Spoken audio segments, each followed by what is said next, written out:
আজকে আমি রস বড়া করবো। দেখুন বিউলির ডালগুলো আমি নিয়ে নিয়েছি, বিউলির ডালগুলো ভিজিয়ে রেখেছিলাম। এটা মিক্সি বলে নিয়ে নেবো। আমি একটু সামান্য জল দিয়ে দেবো। দেখুন আমি এটা মিক্সিতে ঘুরিয়ে নিয়েছি, এটার মধ্যে ঢেলে নিচ্ছি। এটা ফেটাতে সুবিধা হবে। আমি একটু নুন নিয়েছি, নুন দিয়ে দেবো। এর মধ্যে আমি খাওয়া সোডা দেবো না, আপনারা দিতে পারেন। আমি একটু ভালো করে ফেটিয়ে নেবো। দেখুন এটা আমি একটু ভালো করে ফেটিয়ে নিয়েছি। একটু জলে দিয়ে দেখি ফেটানোটা ঠিক হয়েছে। গ্যাস জ্বালিয়ে দিয়েছি, কড়া বসিয়ে দিয়েছি। কড়াটা আমার গরম হয়ে গেছে, আমি তেল দিয়ে দেবো। এখন আমি একটু জল নিয়ে নিয়েছি, জলে হাতটা ভিজিয়ে নিলে বড়াগুলো ছাড়তে ভালো সুবিধা হয়। বড়াগুলো সব আমার ভাজা হচ্ছে। বড়াগুলো আমার সব ভাজা হয়ে গেছে, এবার আমি তুলে নেবো। বড়াগুলো আমার ভাজা হয়ে গেছে, আমি তুলে নেবো।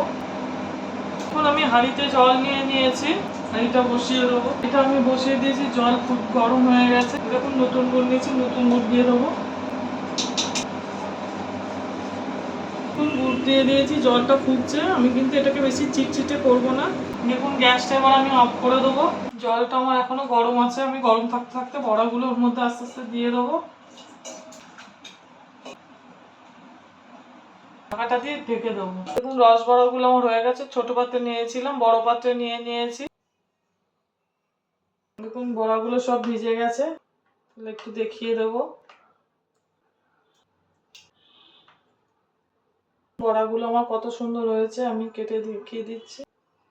খুব নরম হয়েছে। দেখুন এইভাবে বাড়িতে বানিয়ে করে খাবেন, ভালো লাগবে। আর আমার চ্যানেলটা লাইক, সাবস্ক্রাইব আর শেয়ার করে দেবেন।